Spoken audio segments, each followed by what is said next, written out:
बूढ़ी माँ की दर्द भरी कहानी। 3 साल हो चुके थे बेटे को अपना घर छोड़कर विदेश में बसे हुए। इन 3 सालों में बूढ़ी माँ और ज्यादा बूढ़ी हो गई थी। 75 वर्ष की उम्र में सुलोचना देवी की याददाश्त काफी कमजोर होती जा रही थी। उन्हें रोजमर्रा की चीजें याद ना रहती, लेकिन जो उन्हें हमेशा याद रहता वही था उनका बेटा। दिन हो या रात, एक पल भी ऐसा ना होता जब उन्हें अपने बेटे की याद ना आती। दूसरी तरफ बेटा था जो साल भर में एक आध बार अपनी माँ को फोन कर लिया करता और 1-2 मिनट से ज्यादा बातें भी ना किया करता। फिर भी ये बूढ़ी माँ टकटकी लगाए अपने बेटे का इंतजार करती रहती। एक दिन बेटे का विदेश से फोन आया। हेलो हेलो, सुन रही हो ना माँ? अनिल बोल रहा हूँ, तुम्हारा बेटा। कैसी हो माँ? मैं ठीक हूँ बेटा। तुम बहू और मेरा पोता कैसा है? माँ ने पूछा। सब अच्छे हैं माँ। मैं अगले हफ्ते गांव आ रहा हूँ माँ, तुम्हें लेने। अब हम सब साथ में ही लंदन में रहेंगे माँ। तुम्हारी बहू कह रही थी माँ को यहाँ पर लेकर आओ, बेचारी अकेली वहाँ परेशान होती होगी, बेटे ने कहा। माँ की बूढ़ी सूखी आंखें आंसुओं से भीग गई। उसके कमजोर शरीर के नस नस में खुशी की लहर दौड़ गई। बेटे और बहू का अपने प्रति प्रेम देखकर माँ का मन खुशी से भर आया। बेटे ने आगे कहा, माँ तैयार रहना माँ, मुझे ज्यादा दिन छुट्टियाँ नहीं है। जिससे जितने पैसे लेने हैं लेकर रखना, तब तक मैं प्रॉपर्टी डीलर से बात कर लेता हूँ। घर के लिए माँ ने पूछा। हाँ माँ, गांव का घर हमें बेच देना पड़ेगा। अब हम साथ में ही रहने वाले हैं तो वहाँ पर घर रखने का कोई मतलब नहीं है, माँ बेटे ने कहा। बूढ़ापे की वजह से ठीक से चलने में असक्षम माँ ने पूरे मोहल्ले में घूम घूम कर अपनी इस खुशखबरी को सबको सुनाया। सभी को खुशी हुई। सबको लगा माँ जी के आखिरी दिन अपने परिवार के साथ खुशी से बीत जाएंगे। घर वापस आकर माँ ने अपने घर के कोने कोने को ऐसे देखा जैसे वे अपने दूसरे बेटे को देख रही हो। देखे भी क्यों ना, उस घर को अपने बेटे से कम थोड़ी समझा था।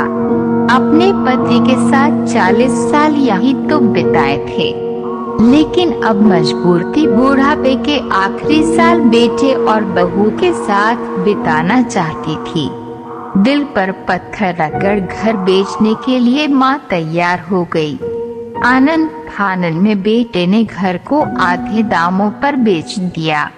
माँ ने ज्यादा नहीं, लेकिन जिन चीजों से दिल लगा था उन चीजों को समेटा और बेटे के साथ टैक्सी में बैठकर एयरपोर्ट के लिए चली गई।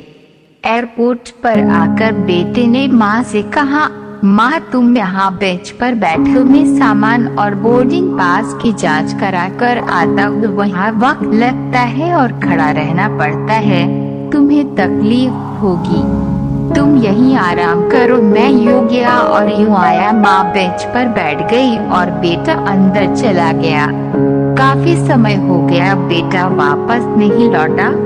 माँ सोचने लगी, ज्यादा भीड़ होगी इसलिए देर लग रही होगी।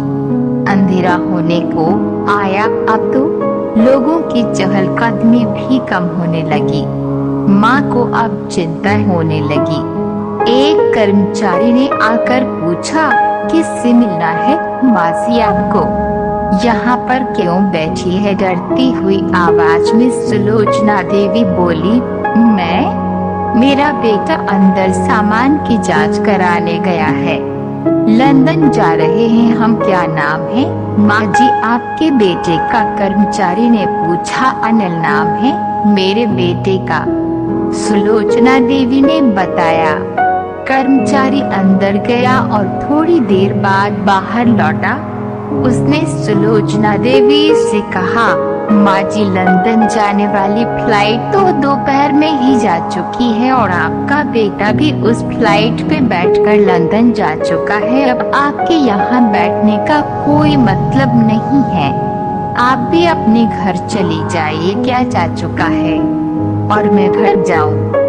घर? माँ की आंखों से आंसुओं के सैलाब उठने लगे। जैसे तैसे माँ घर पहुंची, जो अब उसका था ही नहीं, बिन चुका था। वो वही बरामदे में तुलसी के पास सो गई।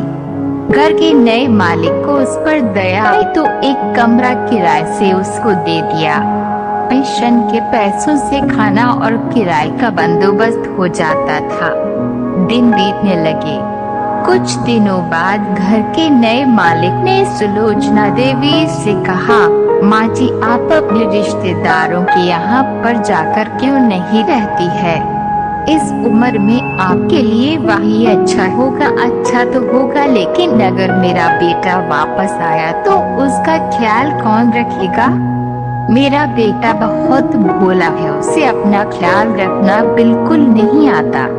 मैं कहीं नहीं जाऊंगी, क्या पता कब उसे मेरी जरूरत पड़ जाए, माँ ने कहा। दोस्तों, सच बता रहा हूँ, माँ की ऐसी बातें सुनकर मेरी आंखों में आंसू आ गए। किसी ने सच ही कहा है, पूत का पूत हो सकता है, लेकिन माता कभी को माता नहीं होती।